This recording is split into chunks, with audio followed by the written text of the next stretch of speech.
Good morning students, welcome back. In the last class we have revised lesson number 3, that is weather and climate. Today we will be revising the book exercises of this lesson. So open your book on page number 19. Page number 19. Yes. The first book exercise A. We will start with exercise A. It is tick the correct answer.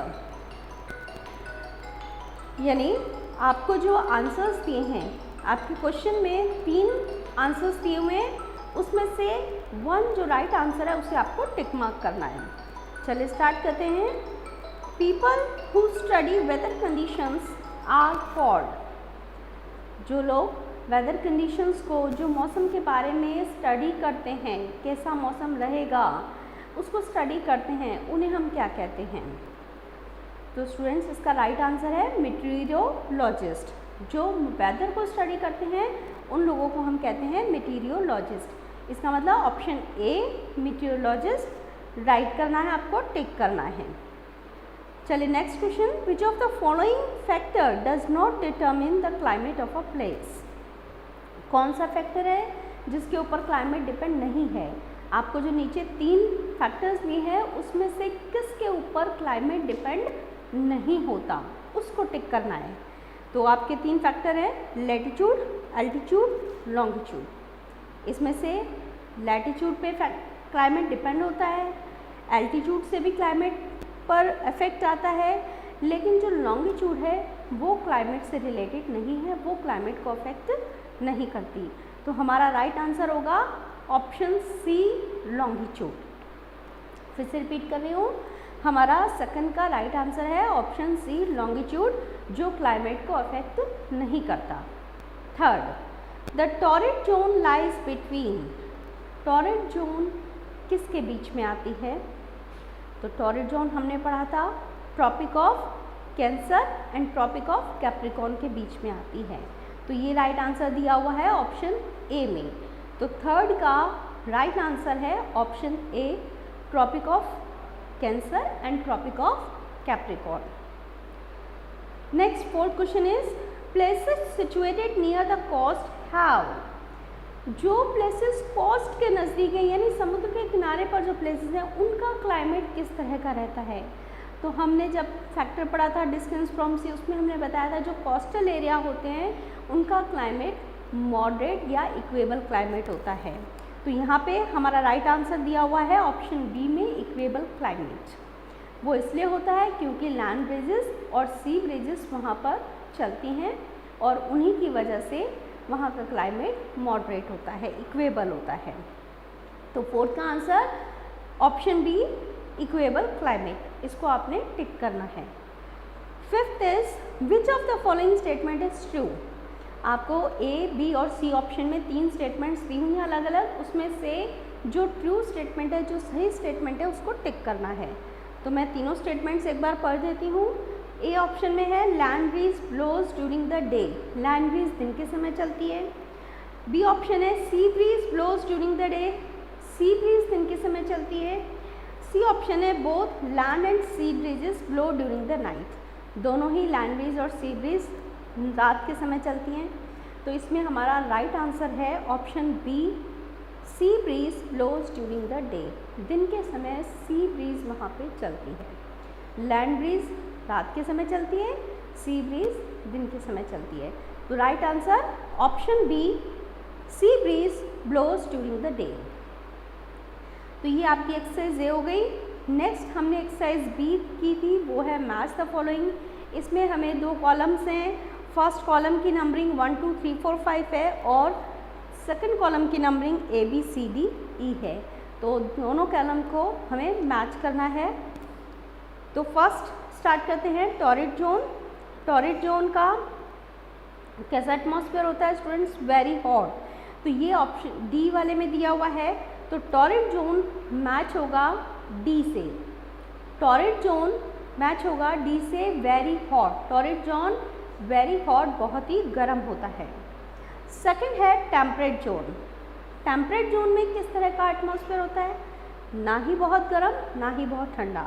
तो ये E option में match होगा temperate zone, neither very hot nor very cold.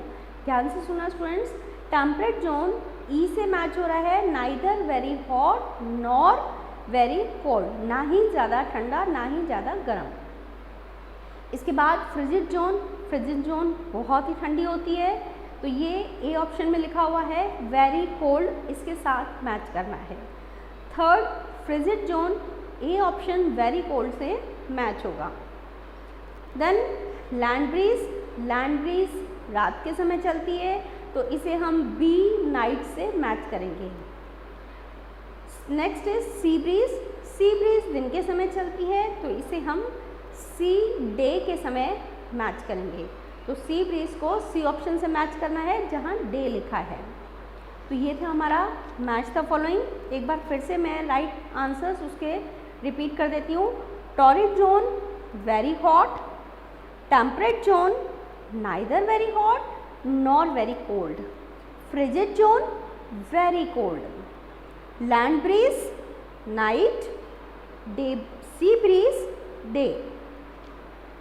तो exercise B के बाद अब हम आ जाते हैं एक्सरसाइज सी पर, that is relating to true false. Right statement के लिए ट्रू मार्क करना और रॉन्ग स्टेटमेंट के लिए फॉल्स। आप सभी कर चुके हैं, you can check this time, अच्छे से आप चेक कर लीजिए। First is rays of sun fall vertically near the equator. Equator के पास सन रेज एकदम सीधी वर्टिकली आती हैं।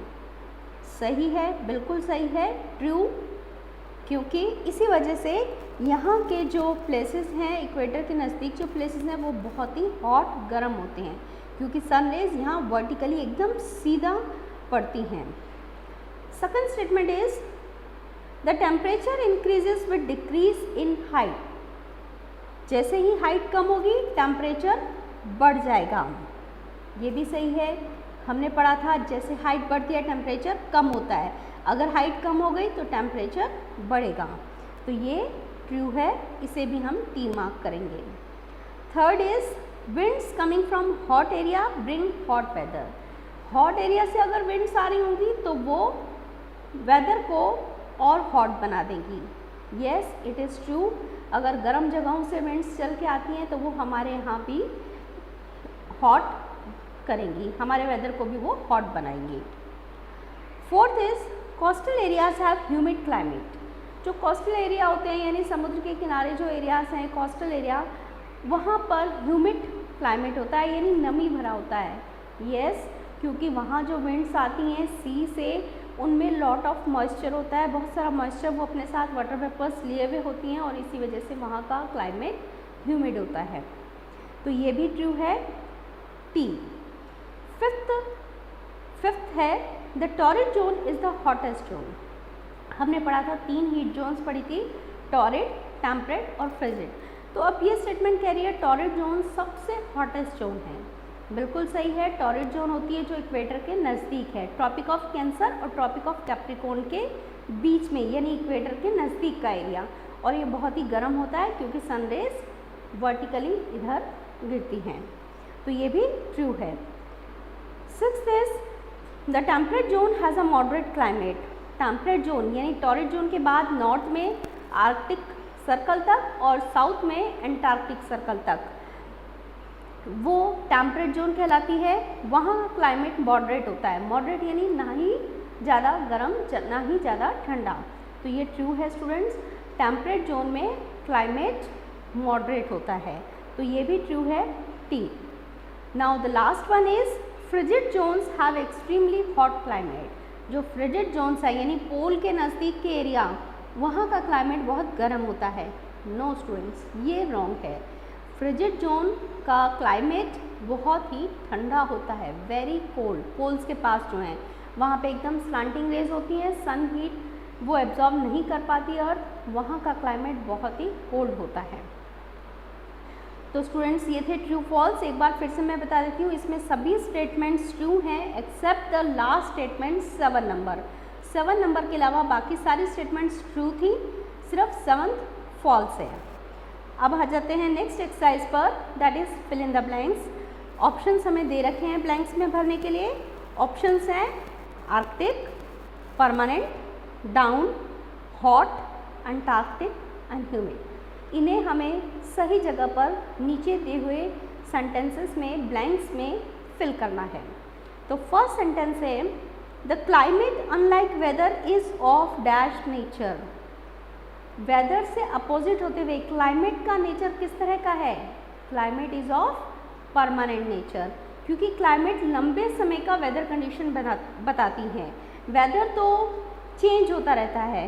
इन a short moment of time weather changes, थोड़े से समय में ही बदल जाता है। दिन में भी 2-3 बार वेदर चेंज हो सकता है, लेकिन क्लाइमेट जो है वो लंबा समय का वेदर कंडीशंस को शो करता है, तो it is of permanent nature.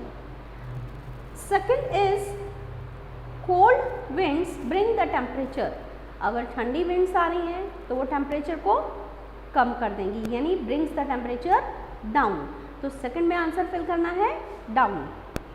Third is the torrid zones have hot and humid climate. Torrid zones में किस तरह का क्लाइमेट है?